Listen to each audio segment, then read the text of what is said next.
Why is Throne and Liberty dying? The surprising part, honestly, is that it's not dead just yet. That's honestly mind blowing for me. I checked Steam B 2 minutes ago, and it's doing better than Fallout 76. And it's doing just slightly this much worse than Elder Scrolls Online. And we all know how absolutely fervent those fans are. So Throne and Liberty is somehow still in it. That's amazing, honestly, because this game was hype. When I first saw it, I was like, "Yes, please sell it to me twice. I want this." Man, too bad it's slowly dying, though. Throne and Liberty has had great success with the initial global launch, peaking well over 300,000 concurrent players and breaking into top 10 most played games on Steam charts at that time. But was this initial success masked behind the hype of having a shiny new thing? The new game in an unpopular and dying genre? Kinda slightly, I guess. And it's not an unpopular dying genre, okay? Massive MMORPGs are just being made every single year constantly. We actually have an oversaturation of them still, if anything, honestly. But Throne and Liberty just looked good. It just looked fun. An MMORPG that promised to be the lineage successor, offering seamless open world, jaw-dropping visuals, revolutionary action combat, and breaking technical limitations of a game engine, allowing for a seamless and uninterrupted open world large-scale PvP Some of those things are now expected in every game, and some of those things are flat out over exaggerated, though. battles, with thousands of players fighting for the throne. Was all of this just a marketing trick, or was the game actually that good? Because it worked, for a little bit at least. In this video I will talk about Throne and Liberty, the good, the bad and the ugly. Where it all went wrong, what could have been done better, and can it still be saved? Please have an open mind, sit back and enjoy the video. Also, feel free to engage with the video at any point by leaving a comment, sharing your experience and Comment, thoughts share, about Throne and like, Liberty. subscribe. I have started playing Throne and Liberty day one of the Korean release, experiencing all the initial bad and ugly things. Bad and ugly, but fun and engaging because it was new and different. With the global version, I have Yeah. Honestly, my completely honest opinion on Throne and Liberty is this was an absolutely botched success. Throne and Liberty had so much working for it. So much that could have been good, okay? But there were a lot of issues. For example, I didn't encounter all of them. There are people who encountered way many more issues because this is dependent on each player. And from my perspective, it looked like this. I start Throne and Liberty, and first of all, yes, this is a 100% pay to win game without any exceptions. Anyone who tells you otherwise is lying. It is literally designed to be like that from the core up. Doesn't mean you can't have fun anyway, but it is a pay to win game. Do not get tricked by anyone who's saying, "Oh, that's not true." It is. It is. You will fundamentally never be able to challenge people who are paying to win. That's just how it works. That's just how it will always be.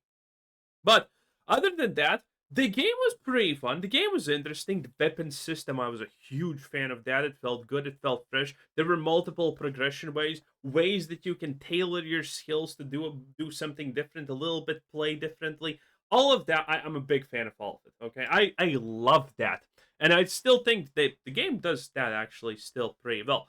But there were some really bad aspects. The interface required almost a PhD to actually perform it correctly. Okay, and the interface was the work of the devil him goddamn self. Okay, you couldn't understand anything. The map itself also was like super question marks. You had these quests that made you do timed events that only happened once in X amount of time, and I at least never found a way to figure out. Wait, is this a time event? What? I'm supposed to do a quest here, but I go there. There's nothing there. I wait. Nothing happens. And many problems like that. A lot of people, when they just started playing this game, were absolutely baffled and confused by how the questing system worked, how all of these things worked. What you were supposed to do, when you were supposed to do it, this and that. There were so many problems like this. And then there were problems with basic combat and lags. I didn't experience lag, but from someone who played daggers in this game, I can tell you what was one of the things that literally kind of killed me inside a little bit. If you're playing daggers, there's a teleportation skill. If I'm not mistaken, it's actually 3 on this person's hotbar. 4 is a buff that increases poison damage and you deal it, blah, blah, blah. But 3, I think, is a blink strike. And when I first pressed that blink strike, I died inside so hard, okay? You know what happened? And this is going to seem minor, but this is your character. You press blink strike and you want to blink on this guy. You know what happens? You blink, and you're now facing towards his back behind him, but the camera is still in this direction. It was the most awkward shit ever. And there were many things that were super awkward in this game. Because of the lag, the flying forms especially were pure fucking ass in a lot of cases. You couldn't control them properly. And first of all, understanding how the flying form is actually supposed to work in the first place was kind of like, oh, I'm supposed to learn it, but this learning is super painful and dull. Because you always effed it up in some way, okay? It was just how life was. And so many things like that existed in the game. One of the biggest things that I found that I never expected to be an issue in this game was the non-existential situation of global cooldowns. This system, when you press a button, it just goes on cooldown. You don't know if there's a cast bar. You don't know if the action is done. It's really hard to gauge, okay? Turns out World of Warcraft somehow actually did the most miracles best thing that anyone could ever do in their life, and that is introduce a GCD. In this game, whenever I tried to be efficient pressing buttons and DPSing, it felt bad. It felt like I'm just being inefficient because there's no global cooldown and you have no idea if you're doing things correctly. It felt really bad, honestly. It felt so bad. Have racked up close to 2,000 hours of actual play time with around 500 hours on Korean servers. I managed to max out my character as much as possible. I got an affordable best in slot gear. I'm saying affordable because I didn't have to sell my kidney for some Lucent. And with that I have experienced literally everything Tron Liberty has to offer. But so did you, so did everyone else.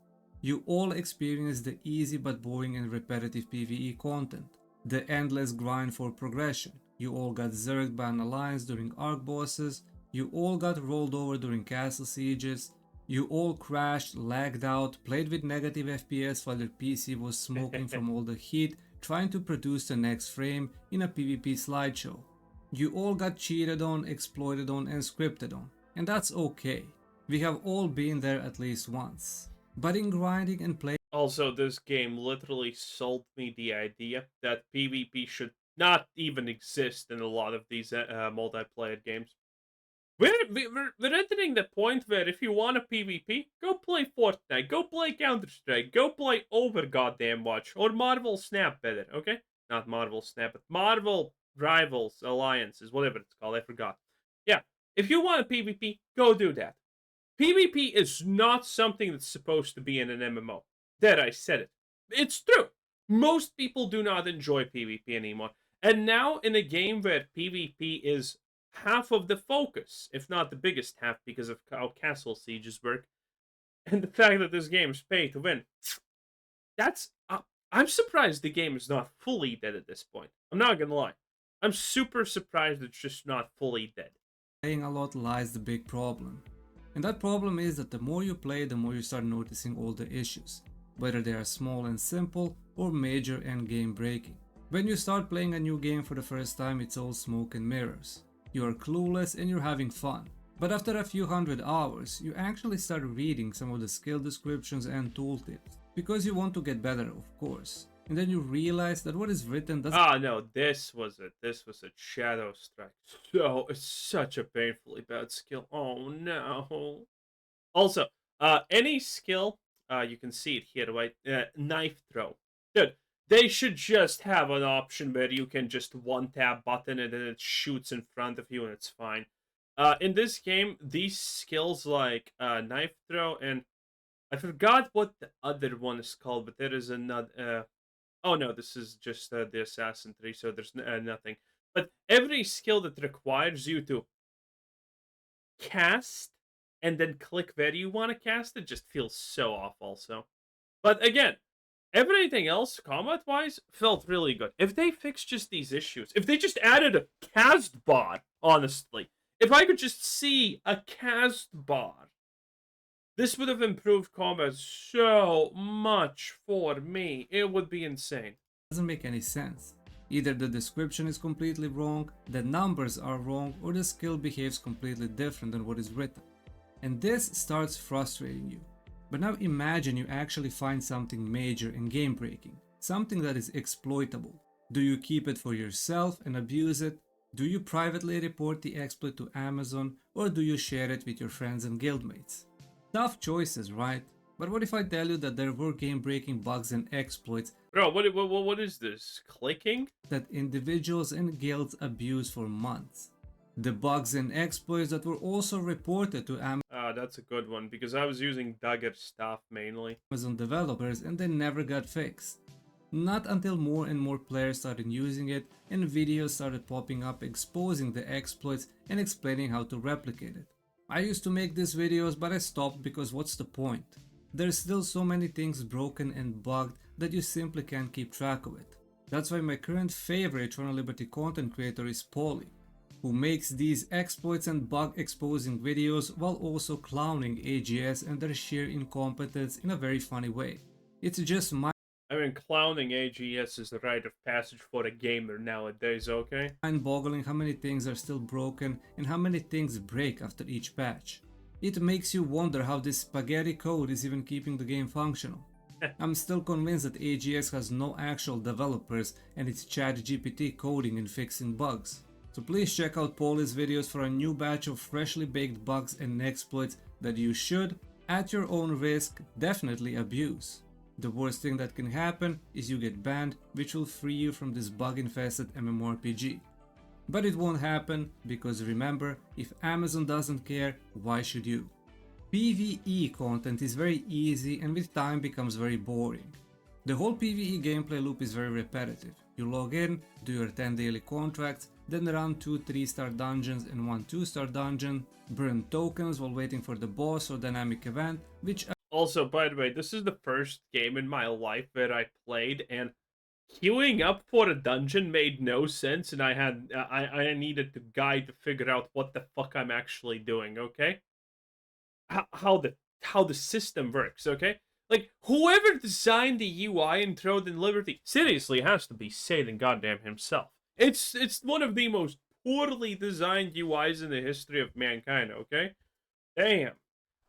again, the boss dies in less than 3 minutes in peace modes, guilds actually don't do GVG because it's a waste of time, and Dominion is very unbalanced, where most of the time you'll be on the side that gets stomped, and with the current bug you can actually enter the Dominion boss, all being on the same team without any enemies.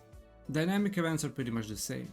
When you think about it, the rewards you get at the end of a 3-star dungeon do make sense. Because why would you have a 100% guaranteed chance to drop a tier 2 gear item when the dungeon can be cleared in less than 5 minutes? And this is where the big problem lies. Ooh. There are no difficult dungeons where after clearing it you would have increased chances at better loot. When we got Dimensional Trials, the only purpose was farming rooms. Sure, you can still open the chest at the end, but imagine if you completed tier 15. Oh god, the difficulty conversation in any game is so bad, honestly. Do we even want to go into it? Because the difficulty discussion is just stupid all around, okay? Because there's three groups of people. The first one that we don't have to explain is the people that don't really care, okay? They're gonna do whatever difficulty they can, and they're not gonna complain about it being too hard or too easy or whatever, because that's just not what they're interested in the game per se.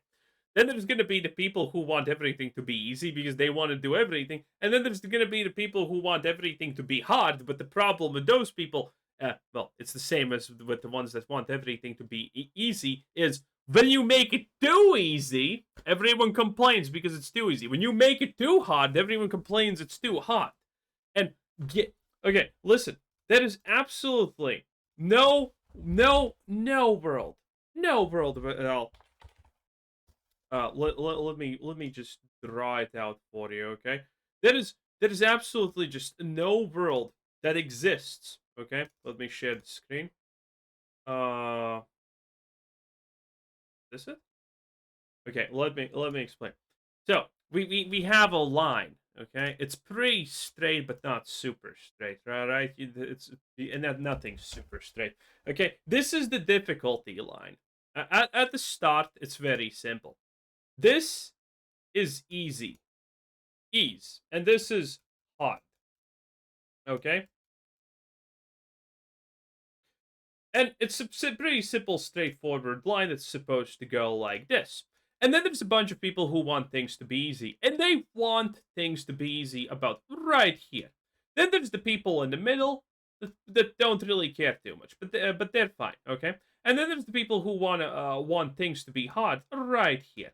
And the problem, obviously, is that the moment it's the moment the people who want it easy want it to be right here. But what if the content is here? Well, they're gonna be unhappy. They're gonna cry that it's not easy enough. Okay, they're being gated by skill issues and who God knows what cares, right? And then they make it a little bit more easy. Now it's here, and they're now mad because it's too easy, and now it doesn't feel rewarding enough to do it. It's just a chore. If things are too easy, things just become a chore, and that's not good gameplay. And now it's the people at the hard side, and this is literally the same. If the game is this hard, this is bad. This is bad. They don't like it, okay? They want the game to be this hard, right here, right this hard. But the problem is now the game is this hard. And now they're crying that it's this hard, okay? It's impossible to do this, okay? World of Warcraft was the one that actually did this line the best, honestly. They had something for the mid-game players, they had something for the easy players, and they had something for the hard players. But again, because it wasn't exactly where everyone wanted it, this failed, and people started to complain that the hard stuff's too hard, the easy stuff's too easy, and the average stuff is no one cares about the average people because they don't really complain that much, so no one pays attention to them. But it's impossible. Like the hardness, the toughness is a completely impossible task to balance. It will never happen. No game has done it yet. Not a single game has done this yet. Wasted hours trying just so you can get some points for leaderboard, few runes, and then you open the chest and get a tier 1 gear drop. And tier 15 is very difficult. I don't think I have seen a non-exploited tier 15 3-star dungeon clear, and we won't see it because it's a waste of time. You can get the runes from so many other activities that you do not need to do dimensional trials. Most of my important runes are all level 75 plus, and I have done 0 dimensional trial runs. So why is this content not being reworked? Why is it just sitting there, dead? The easy fix would be removing the normal dungeons and only having dimensional trials. Add matchmaking to it, keep tier 1 the same difficulty as normal dungeons are now, keep the rewards percentage the same but also allow higher tiers to be more difficult with better chances at better rewards. For example, clearing tier 5 should remove tier 1 gear from the loot table, and clearing even higher tiers should increase not only the chance for tier 2 gear drops, but also include a percentage chance to get a world boss loot or a nebula loot. But it's too late now for this anyways. Players who are still playing the game have all their gear. And with all this new supply of better gear, the prices on the market would collapse. But smart. Oh yeah, and a video like this is also problematic because this is people who stuck around and played despite the problems. They overcame the problems not because they vanished, but because they got accustomed to it. So this guy, for example, is not going to bring up any of the problems that I or any other person who quit the game are going to bring up. He's now bringing up his problems that are pretty much at the end tail of the want to be hard difficulty. So even if all of the problems that he mentions are going to get fixed, No new players are gonna come because the beginner problems are still there. And they're not fixed, probably. I'm assuming they aren't, at least. Smart AGS already destroyed the market and reduced the prices of everything after the Loot Goblin event. So how much worse could it actually get? AGS doesn't want you to get gear. They don't want you to improve your character, they want your money. True. That's why the tier 2 loot table and drop chances are the way they are, because AGS wants you to keep coming back every single day. You keep doing the same dungeons, killing the same mobs or burning tokens, just to get that one final gear drop that you need. But it never drops. That's how they keep you hooked, and that's how they keep the player retention, in a hope that after some time of getting tier 1 drops from a dungeon, you get frustrated enough to grab your credit card, charge up on Lucent, and straight up buy the gear you need from the auction house. And when you do that, they win and you lose. But luckily this predatory system has backfired on AGS many times already because the players aren't stupid. At the end of the day we have come back full circle, where the only thing developers and publishers of these AAA games care is making as much money as possible, while trying to keep the game alive for as long as possible to milk every last penny they can, all at the cost of players. Yeah, this is what happens to games. When a game is left only to the hardest of hardcore fans, well, you enter Elder Scrolls Online territory, you enter Fallout 76 territory, where every update is just buy this, buy that, buy this and buy that again. And nothing else really changes. Because they need money. They want money. They know things are going down. And fixing things is just too expensive or inefficient. PvP in any MMORPG is always a hit or miss. Throne of Liberty has been marketed as this open world, massively large scale PvP game with thousands of players participating. But in reality, it was a complete flop. Good balance. This is not even real PvP, by the way. Real PvP in this game looks everyone using a bow and using the big AoE ability. And when the bow got nerfed, people start using something else. But yes, it's obviously just get 20 people to use the same AoE ability at the same time. That's how it goes. Balance of fun, engaging PvE, balanced PvP, and a non-static combat is a recipe for success. Throne of Liberty completely missed the mark on all three of these. Started as a PvP focused game only to shortly pivot into PvE, which neglected PvP content and balance, while the PvE remained boring and repetitive. Combat did receive some quality upgrades, but it's still very stale. It speaks a lot of volume once you realize that core PvP hasn't really changed since 2023. Balancing PvP requires a lot of time and resources to do right. But in turn, it isn't going to matter because there's no point focusing on the content that maybe 5% of the player base would enjoy. The majority of the players that keep MMORPGs alive. This happens to every game with PvP. World of Warcraft has mounts and shit tied to it, so people are forced to do it. But for example, Lost Ark's PvP doesn't exist any longer. It existed at the start, but everyone hated it. I actually thought it was pretty fun. I didn't really do it. I just did islands with PvP on them, and that was it. It was fun, but again, no one cares. PvP in MMOs is, I think it's just dying. I know some of you are sad to hear that because you like PvP. I can't blame you. I used to like PvP a lot. PvP was the main thing why I played these games back in the day when I was young. But it just doesn't work. It just 90% of people don't care. That's reality. Live are casual players who enjoy PvE with occasional optional PvP. They are not competitive hardcore PvP players and they will do everything to avoid it. Maybe if there were actual incentive to PvP, then maybe casual PvE players would be enticed to try it.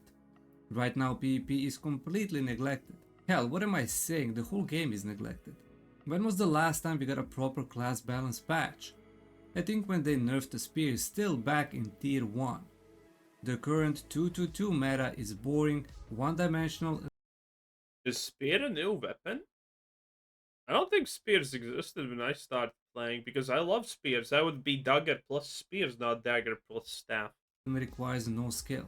Arena is heavily stacked and dominated by melee players with melee evasion. Castle Sieges and Tag Delivery event is still the same unbalanced PvP content that nobody cares about, and the Riftstone/Boonstone fights are non-existent because majority To be fair, what kind of balance do you want in a PvP game where it's 20 versus 20?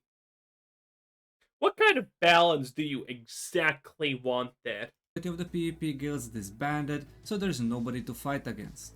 War games are the only real PvP content that players and guilds can enjoy nowadays, but this is only due to the tournament, after which it will put a final nail into the coffin.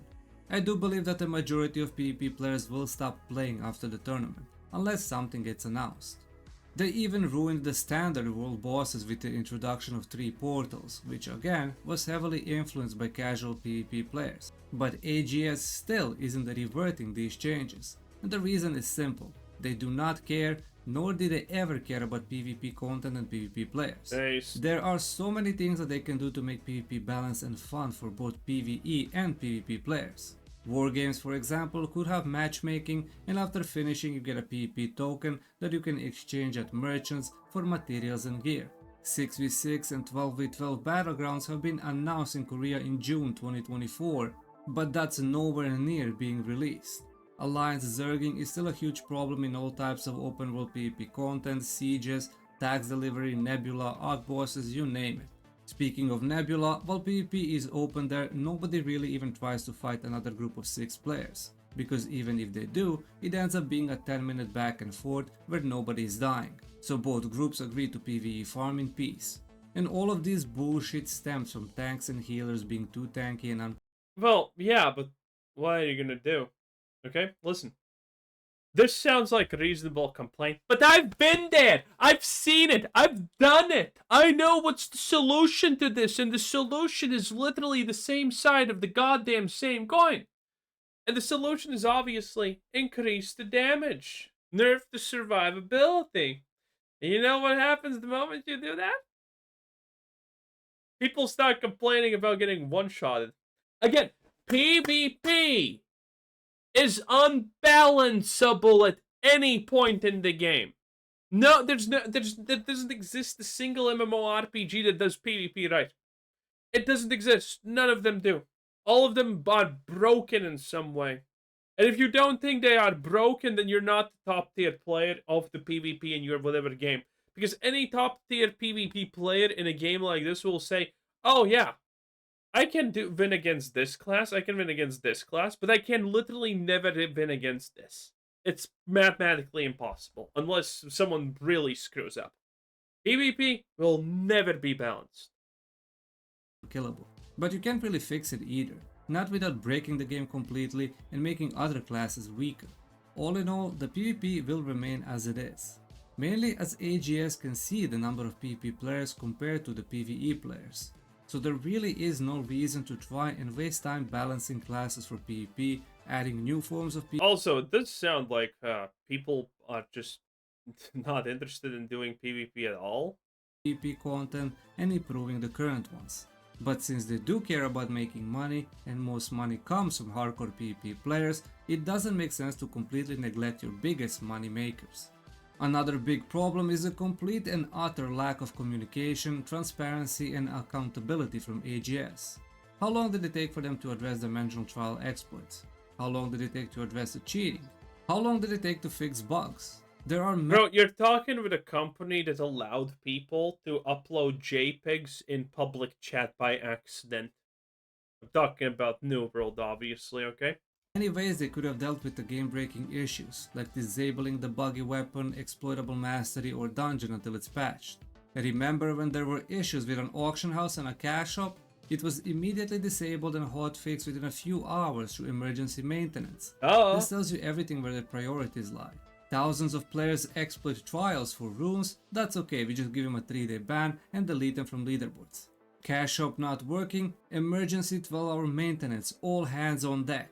Massive drop in FPS performance and optimization across all specs, as well as constant server performance issues plagued with random disconnects, crashes, and most recently complete server crashes. The last siege, at least on my server in EU, has had a server just randomly go into maintenance mode, completely booting everyone out.